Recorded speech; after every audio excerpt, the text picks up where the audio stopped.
Hello friends, I am Dr. Lobo, Vice Principal at Professor Ramakrishna Mori Arts, Commerce and Science College, Akurdi. Today we are discussing the topic internal economies of scale, which is an important part of production and cost analysis in microeconomic analysis. The chapter is economies and diseconomies of scale. There are two types of scales of production. One is small scale of production and large scale of production. In the small scale production, there are many disadvantages, and in the large scale of production, there is also some disadvantages. But compared to the small scale production, large scale production get many advantages.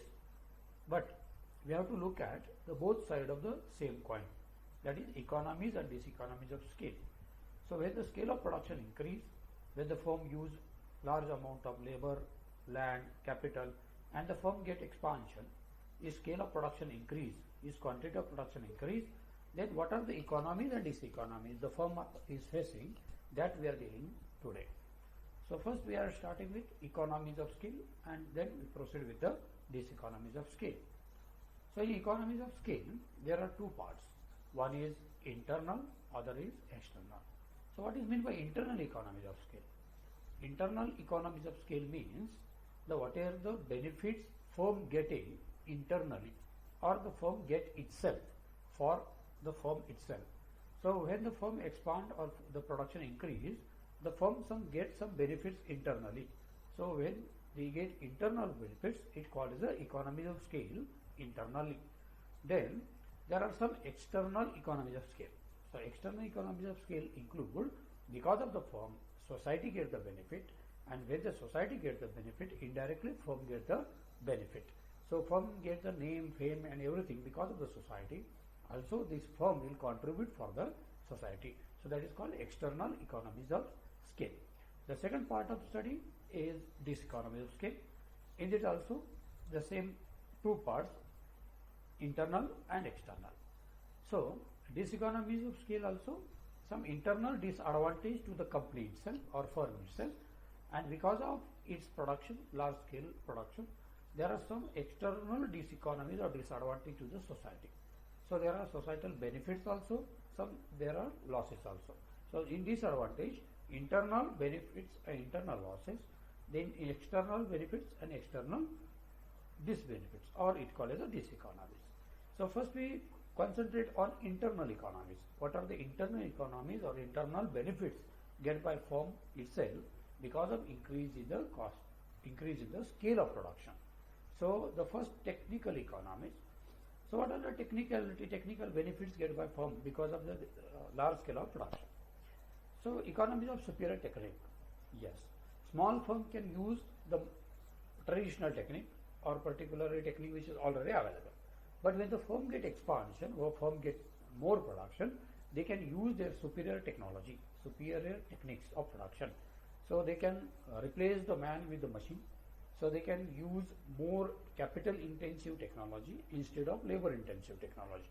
When this gives you economics or economies which are increase your quantity of production and quality of production. So nowadays the scale of production is large. When you produce more, it is easy to produce with the technique or technology. So superior technique can be used when the production cost of production is less and the large scale of production exists. So superior technique means the technology can be superiorly used when your production is large. So in the large scale of production, superior technology gives you benefits for your further expansion, further production. So that is a major benefit in terms of technical economies. Second technical economies is economies of linked processes. Linked processes means what? There is a chain of production and distribution.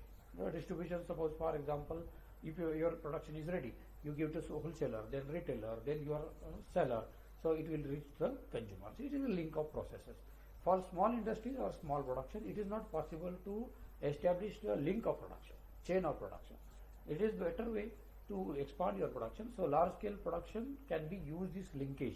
They can give dealership, they can give incentives to the seller, they can give more discount to the particular customer also. So lean processes are easily worked out when your production is large. When the large scale of production exists, there are many links which produce or which is gives you indirect benefit of production. So that is called economies of link process. Third one is the economies of use of byproduct. If I give the example of sugarcane, sugar production in the sugarcane factory. In the sugar factory, if you take the example of sugar is the main product. So byproducts, what are the byproducts produced by sugar factory? It may be ethanol, it may be plywood, it may be liquor. So these are the products which are produced by the byproduct. I will give you some cooperative factories in Maharashtra that main product is sugar, but instead of getting benefits from sugar, they are getting more benefits from the other product. So byproducts always help you to cover your losses or cover your benefits from the market, as well as byproduct give you or increase your revenue, and it will decrease your wastage of resources or wastage of the remaining part, which is after production of that main product. So after producing the sugar, whatever is remaining, you are throwing them. It is wastage. But if you are using that wastage and making the plywood, liquor, ethanol, then it is very good for the environment also and good for the society also. And it will give you more revenue than the sugar. So sugar prices can be increased, decreased. There is a risk in production. So byproduct will help you in this situation to get more profit in the economy. So economies of use of byproduct is also one benefit from that. Then economies of specialization. Yes, of course, because if you go to the Infosys, if you go to the Wipro, there are specialized departments. For example, marketing different. The production unit is different. R&D, research and development wing is different. Then testing department is different. So this is specialization. So when the specialization is possible, there is a specialization possible where your production is huge or you are producing large scale. So when you produce large scale, you can specialize your units and you can appoint a specialized person for the specialized department. It will what is the benefit of this? Your quality of product will increase and the specialized department will continuously increase the efficiency in that specialized department. If the person is from marketing and if you keep him in the production unit, then he will not work better. If the person is from marketing, so he will work for marketing, he will achieve more skills, he will give more output. So these are the economies of specialization. Economies of specialization always benefit because when the specialization increase, your intensity of work, your efficiency of work automatically increase, and the firm will get more benefits from this. Then second part is the managerial economy. Yes, large scale of firms getting better managers, better remunerative managers. Well, nowadays if you compare Google, Apple, these companies are paying huge amount of money or huge amount of remuneration to the manager because they want to keep that manager for the long term. Nowadays, what will happen if some other company will give more better benefit, the manager will shift the company. Yeah, this will happen to get more remuneration, and a firm will get more benefit because if you appoint a better manager, it will increase the efficiency of a company. So managerial economies are the benefits get by better management. So when there is a large scale production, you can appoint a better manager or managerial skill can be absorbed and it will give you indirect benefit to the company.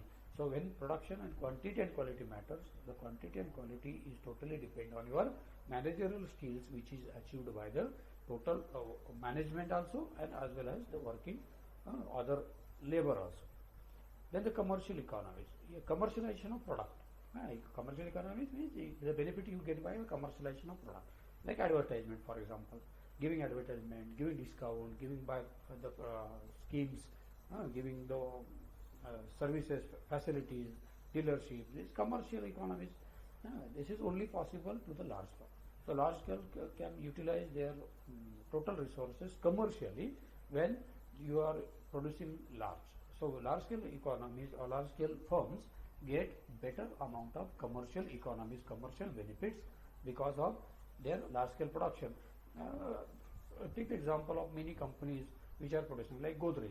How much they spend on particular advertisement? Huge amount of spend on advertisement. Advertisement in newspaper, media, social media, then TV, the all sources they use. So media mainly they utilize, because commercial economies always benefit to the large amount of firm, and they also use their product in different manners. For example, Godrej is not producing only lockers, they are also producing different products. So there is a diversification of product, and diversification of product, when it is possible, it is only possible when your production is large scale. So that is one benefit from the commercial economies. Financial economies, yes. Financial economies help you in two ways. Financial economies means when you get finance. So when your production is large, you are producing at a large scale, banks and financial institutions are ready to give you loan. So you can borrow from the different sources, from the public also and from the financial sources also, when financial economies are more. So with the large scale of production, they can go in the market for the loan, they immediately get the loan from the public as well as financial institution. If there is a small scale in it, it will be very difficult to collect loan from the market, because nobody believes on those small units. So in the large companies, indirectly benefit from the financial economies. They can also raise funds from the shares, bond, debenture in the market, but small units cannot go for this market funds. So again, the second benefit is when your firm go larger, you can diversify your product, as well as you can achieve the horizontal as well as vertical expansion. So when vertical and horizontal expansion is there, you require more finance. So more finance is created from the existing finance. This is only possible when there is a large scale of production. So in the economies of scale always benefit in these manners to the particularly economy, or particularly to the firm. It is called internal economies of scale, indirectly benefit to the firm. Then the fifth one is the risk bearing economies, the risk bearing capacity. Who can bear the better risk? The large scale firms get the better risk bearing capacity, because if you take the example of this corona period, who sustained? The small industries or small units, they are collapsed because of their limitations. But compared to this larger unit, they are getting more profit of that. If you take the example of this, who is the richest in India, in corona period, everybody get benefited with it at a large scale. Large scale units are get more benefit in terms of any flexibility, any risk. It may be market risk, it may be your flexibility in the market, or it can ups and down, it can slow down, it can be a business cycle. In these all risk, who will sustain? The large units or large economies of scale sustain. So large economies or large production always gives you benefit of risk bearing. Your risk bearing capacity will increase, and that will give you more profit in the long term. So risk bearing economies is again a benefit, for internal benefit get by firm itself. So these are the economies of scale, internally benefit to the firm in the different manners. Thank you.